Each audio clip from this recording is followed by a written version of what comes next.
소방공무원 수험생 여러분 안녕하십니까. 소방학개론 강의를 담당하는 이종호라고 합니다. 자, 이번 시간에 저 이제 자탐 한번 또 보도록 하겠습니다. 어차피 경보설비에서 가장 중요한 건 자탐이다라고 제가 말씀을 드렸었고, 뭐 시각경보장치도 같이 보시면 좋죠. 그래서 자탐 설비는 이런 것들을 감지기라는 놈이 스스로 화재를 인식한다 그랬죠. 또는 발신기라는 애가 수동으로 화재를 인식하는 설비죠. 그래서 벨 또는 사이렌 같은 거에 의해서 음향장치가 작동을 하면 초기 소화도 가능하고 피난도 가능하게 해주는 설비를 우리가 뭐라고 얘기한다? 자동화재 탐지 설비라고 얘기한다.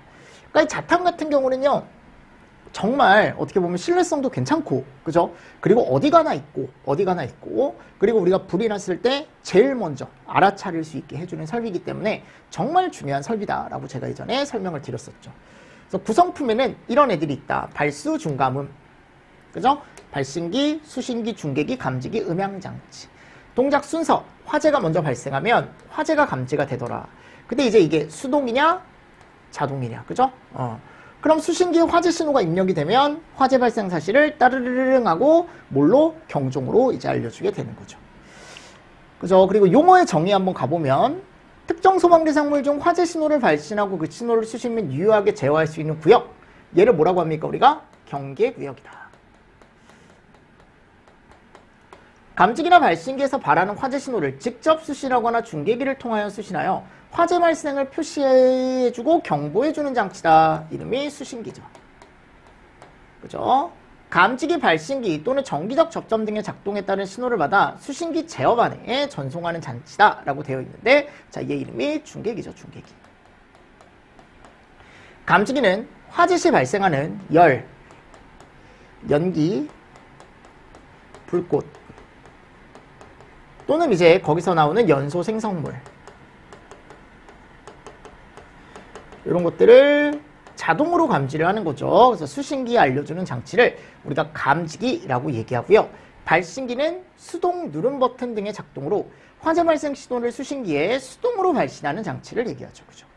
자탐 설비에서 발하는 화재 신호를 시각경보기에게 전달하여, 그죠? 그리고 청각장애인에게 깜빡깜빡 시각경보 장치를 우리가 얘기할 때 이렇게 얘기를 하죠. 그죠? 맞습니까? 네, 그래서 용어의 정의는 꼭 정리를 해주시면 좋고, 경계구역에 가보면 내가 수평적 경계구역 기준과 뭐가 있다? 수직적 경계구역 기준이 있더라. 그래서 수평적 경계구역 기준 같은 경우는 이제 기본적으로 이 밑줄 한번 칠게요. 2개 이상의 건물에 미치면 안 되죠. 그죠? 그리고 하나의 경계구역이 2개 이상의 층에 또 미치면 안 되고, 다만 500제곱 이하의 범위 안에서는 2개 층을 몇 개로 할 수 있다? 하나의 경계구역으로 할 수 있다라고 제가 되어 있었죠. 그죠?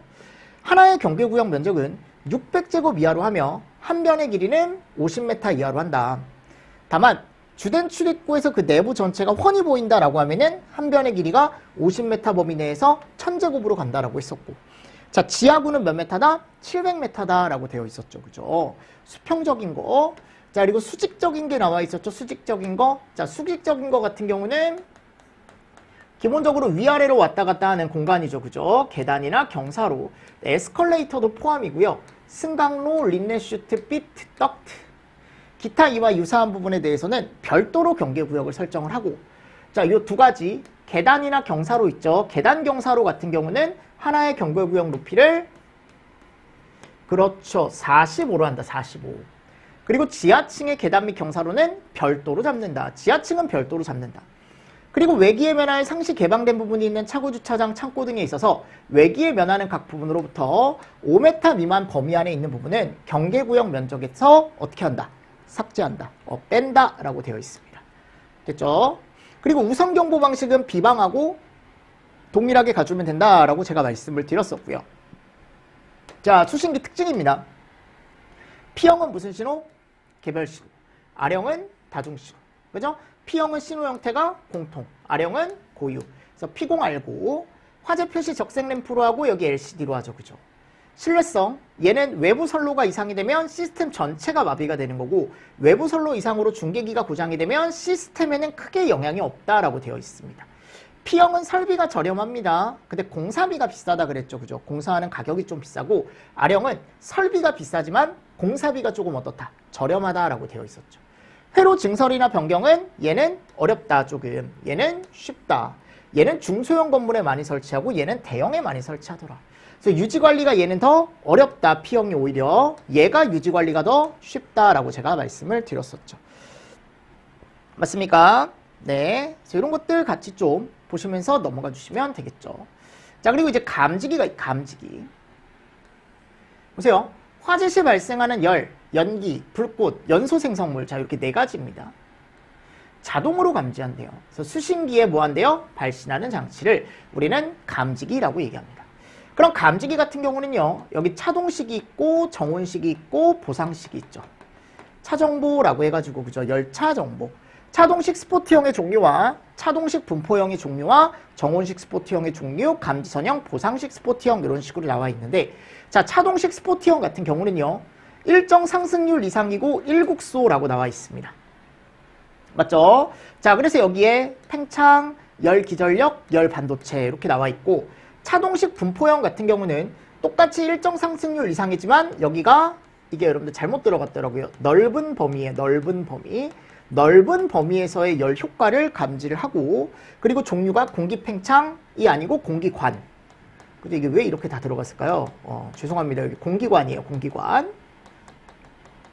그리고 열전대라는 게 있고 열 반도체라는 게 있다. 맞죠? 그래서 같이 좀 보시면서 넘어가 주시면 됩니다. 이게 공기관이에요. 공기관. 그래서 여기가 넓은 범위고요. 두 개를 제가 복사해서 붙여넣기 하다가 이걸 수정을 안 한 것 같아요. 죄송합니다. 네, 이거 좀 수정해 주십시오. 자, 그리고 정온식 스포트형 같은 경우는 일정 온도 이상이죠. 그리고 얘는 외관이 전선으로 되어 있지 않죠. 외관이 전선으로 되어 있지 않습니다. 종류에는 금속 팽창 기술을 이용한 방식이 있고 바이메탈 황곡 반전 방식, 반도체 소잔을 이용한 방식 이런 게 있다. 자, 정온식 감지선형 같은 경우는요. 일정 온도 이상일 때 동작을 하고 외관이 전선으로 되어 있을 때 우리가 정온식 감지선형이라고 얘기를 하죠. 얘는 외관이 전선으로 되어 있지 않다라고 제가 말씀드렸습니다. 그리고 보상식 같은 경우는 차동식과 정온식 중에 하나만 작동을 하면 작동 신호가 바로 들어가는 게 보상식이었죠. 그렇죠? 맞죠? 요거 종류도 한번 보십시오. 이게 제가 다른 거는 뭐 이게 원래 종류에 따라 막 동작하는 방식이나 이런 게 있는데 그런 것들은 제가 아마 우리 점프 교재 있죠. 점프 강의할 때 제가 아마 설명을 드렸을 거예요. 그때 설명드렸던 거 참고로 그냥 보셔라라고 제가 말씀을 드렸고, 어차피 우리가 봐야 될 건 종류. 아셨죠? 열감지기 차동식 스포트형의 세부 종류, 차동식 분포형의 세부 종류. 이 세부 종류가 최근에 한번 시험 문제가 출제가 된 적이 있습니다. 그러니까 보라는 거야. 아셨죠? 정온식도 나올 수는 있죠. 나올 수는 있죠. 감지선형은 뭐 따로 없고요. 자, 그리고 연기감지기 같은 경우는 얘네들이 있다. 이온화식, 광전식, 흡입형.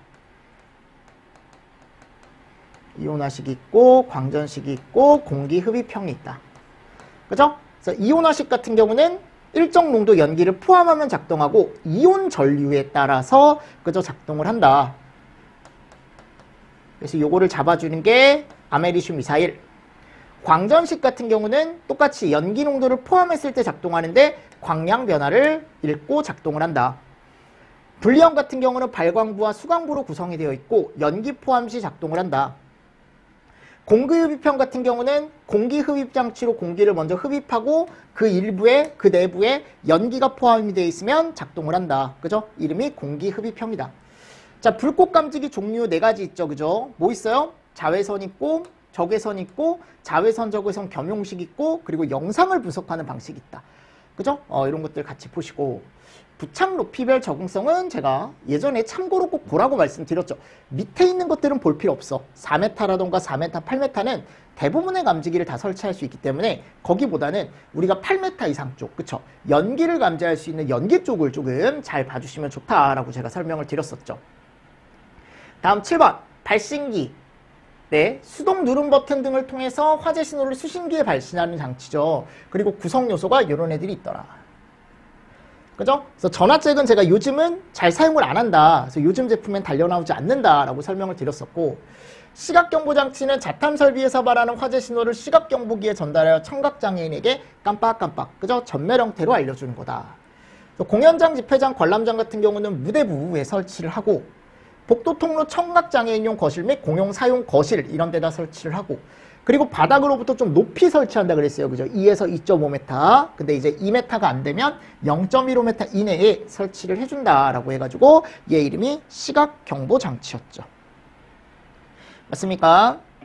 자, 그래서 이런 것들 같이 좀 보시고 자, 속보 설비는 네, 소방관서에 통보하는 설비죠. 그래서 자탐과 연동해서 설치를 해줘야 된다. 그래서 자탐을 달고 옆에다가 속보기 같이 달아서 여러분들 설치를 해줘야 된다라고 제가 말씀을 드렸었고요. 속보기는 화재 신호를 통신망을 통하여 음성 등의 방법으로 관서에 통보하는 장치를 얘기한다. 유선이나 무선 또는 유무선 겸용 방식을 구성하여 음성 또는 데이터 등을 전송할 수 있는 집합체를 우리가 통신망이라고 얘기한다. 읽어보시고 저는 기능에서 특히 이거 있죠. 이런 거 20초 이내에 3회 속보. 그죠? 그리고 여기가 보면 다이얼링 할 수 있어요. 10회 이상 반복적으로 접속을 위한 다이얼링이 이루어져야 하며 이 경우 매회 다이얼링은 30초 이상 뭐가 지속돼야 된다? 호출이 지속돼 줘야 된다라는 것도 같이 좀 보시면서 넘어가 주시면 좋을 것 같습니다. 자, 그리고 피난기구에 대한 정의 나와 있고요. 그리고 밑에 가보면 인명구조기구 정의 나와 있고 유도등에 대한 정의 나와 있고 그죠? 밑에 갔을 때 비상조명 등 및 휴대용 비상조명 등에 대한 용어의 정의가 나와 있습니다. 해서 얘를 채울 수 있어야 된다 그랬죠? 그래서 얘가 뭐예요? 사용자 몸무게에 따라 자동적으로 내려올 수 있는 기구 중 사용자가 교대하여 연속적으로 사용할 수 있는 거. 자, 이름 뭡니까? 왕관기, 그죠? 자, 얘는 이름이 뭐예요? 간이왕관기죠. 사용할 수 없는 것이니까.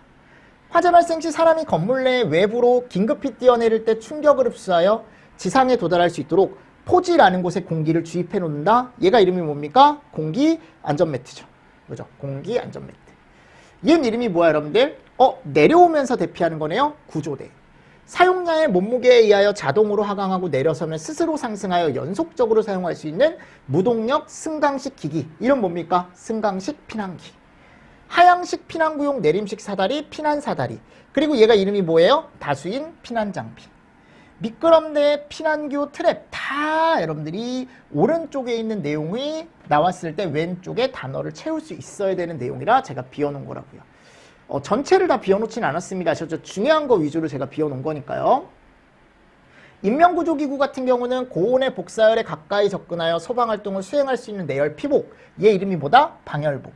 소화활동 시에 화재로 인하여 발생하는 각종 유독가스 중에서 일정 시간 사용할 수 있도록 제조된 압축 공기식 개인 호흡 장비. 자, 얘 이름이 뭐예요? 공기호흡기.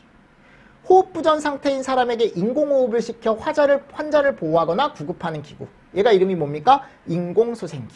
그리고 얘가 화재 진압 등의 소방활동을 수행할 수 있도록 피복을 말한다. 자, 얘 이름이 뭐예요? 방화복. 그죠? 오른쪽에 있는 거 다 포함. 됐습니까? 그리고 인명구조기구란 화열, 화염, 유행성 가스로부터 인명을 보호하거나 구조하는 데 사용되는 기구를 우리가 이름을 인명구조기구라고 얘기하고 유도등 같은 경우도 10가지가 넘게 나와 있죠. 그죠? 그래서 화재 시에 피난을 유도하기 위한 등인데 정상 상태에서는 상용전원. 그죠? 상용전원이라는 건 한전에서 들어오는 전원. 항상 사용하는 전원이니까 우리가 항상 쓰는 전원. 그죠? 전기죠. 따라 불이 켜지고 상용전원이 정전되면 비상전원으로 자동전환되어 켜지는 등을 우리가 유도등이라고 얘기합니다. 피난구 또는 피난경로로 사용되는 출입구를 표시한다. 피난을 유도하는 등이다. 자, 출입구를 표시하는 등이 피난구 유도등이죠. 피난 통로를 안내하기 위한 유도등이다. 복도, 거실, 계단. 자, 얘가 이름이 뭐예요? 통로 유도등이죠. 복도 통로 유도등이 있고 거실 통로 유도등이 있고 계단 통로 유도등이 있다. 자, 그쵸? 그래서 요거 다 원래는 내가 안 비워놨지만 여러분들이 읽었을 때 알 수 있어야 돼요. 읽었을 때 알 수 있어야 돼. 읽었을 때 알 수 있어야 돼요.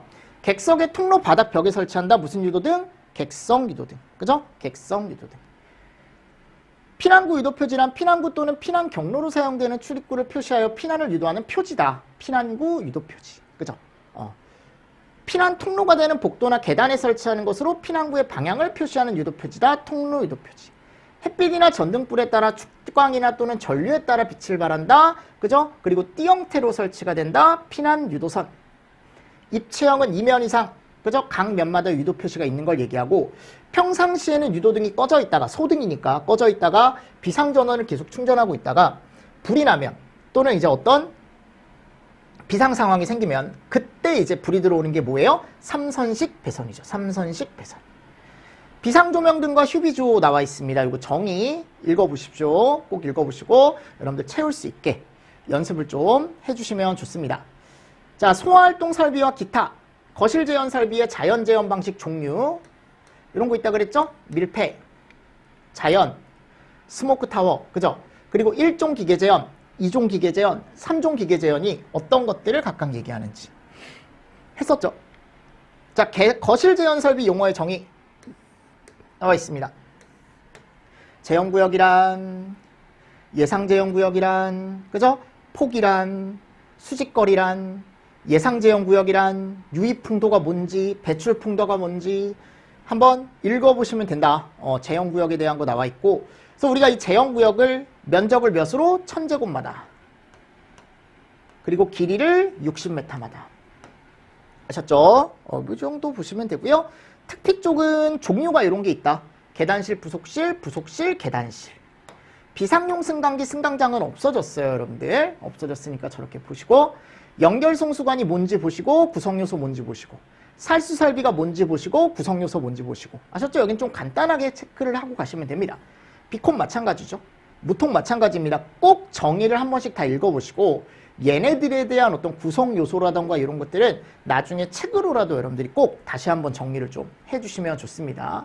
그리고 지하구에 설치하는 소방시설 종류 쭉 나와 있네요. 그죠? 이런 개념들 같이 보시면서 저하고 같이 또 정리를 나중에 한번 해보시면 되겠죠. 맞습니까? 네, 그래서 소화활동 설비는 여기 요약할 때는 조금 간단하게 좀 넘어가고, 나중에 이제 문제나 이런 것들로 제가 나올 만한 것들 조금 더 추려서 그때 문제로도 만들어 드릴 테니까 일단 그렇게 해서 정리를 좀 해 주십시오. 자, 그리고 재난 쪽에 가면은 재난관리론이라는 게 나와요. 그래서 지질학적 재난에 갔을 때 여기 존스라는 사람이 재난 분류에 지질학적 재난에 가보면 뭐가 들어간다? 지진, 화산, 쓰나미가 나온다. 그죠? 기억하시죠? 여기 3개. 그리고 여기 지형학적 재난이라는 게 있고, 여기 기상학적 재난이라는 게 있고, 생물학적 재난이라는 게 있었죠. 그쵸? 요거 여러분들 알고 계셔야 돼요. 아셨죠? 그래서 존스라는 사람이 분류를 이렇게 했다. 특히 지구물리학과 생물학적 재난, 여기가 시험 문제가 잘 나온다 그랬죠? 자연재난 쪽이. 준자연이나 인적도 나올 수는 있지만, 기본적으로 여기가 더 중요하다. 그리고 이 사람 말고, 아네스라는 사람이 한 명이 더 나온다. 그래서 이 사람은 준자연이라는 거 없어요. 여기는 준자연이 있고 인적이 있었죠? 여긴 조금 더 간단하게 그냥 자연이냐 인적이냐 이렇게 구분만 했다. 그래서 여기가 이제 기후성의 태풍, 수해, 뭐가 들어가요? 설해 이런 게 들어가죠. 맞나요? 그리고 지진성 재난에는 지진, 화산 폭발, 해일, 그죠? 그리고 뭐 사고성 재난 사고죠. 그리고 여기에 테러, 계획에는 폭동, 맞죠? 그리고 여기에 전쟁, 이런 거. 이런 것들. 그리고 재난관리 4단계에는 예방, 대비, 대응, 복구가 있다. 그래서 예전에는 요 이론 쪽에서도 시험 문제가 나왔었죠. 그죠? 요 활동 내용에 갔을 때 이런 것도 나왔었으니까 같이 한번 좀 보시면 좋을 것 같고. 그죠? 근데 이거는 요즘은 잘 안 나와요. 아셨죠? 요거 요즘은 다 요게 구분이, 법에서 구분하는 구분이 보통 나온다라고 했으니까요. 보시고, 자, 하이니와 프랭크버드, 그죠? 그럼 하이니 같은 경우는 이제 우리가 얘기했을 때 1대 29대 300이다. 그래서 큰 사고는 우연히 또는 어느 순간 갑작스럽게 발생하는 게 아니고 경미한 사고들이 어떻게 된다? 반복적으로 계속 발생한다. 계속적으로 발생한다. 그래서 큰 사고가 일어나기 전에는 여러 번의 뭐가 있다? 징조와 징후가 있다라는 걸 얘기한다. 그죠? 도미노 이론은 사고가 났을 때 사고로 인해 재해가 발생하는 건 5단계가 있는데 그 5단계에 대한 거, 요거. 그래서 도미노 이론 순서 정도 여러분들 알고 계시면 좋다라고 제가 말씀을 드렸었죠. 그죠? 그래서 사회적 환경이나 유전적 요인, 개인적인 결함, 불안전한 행동, 그죠? 이런 것들을 채울 수 있어야 됩니다.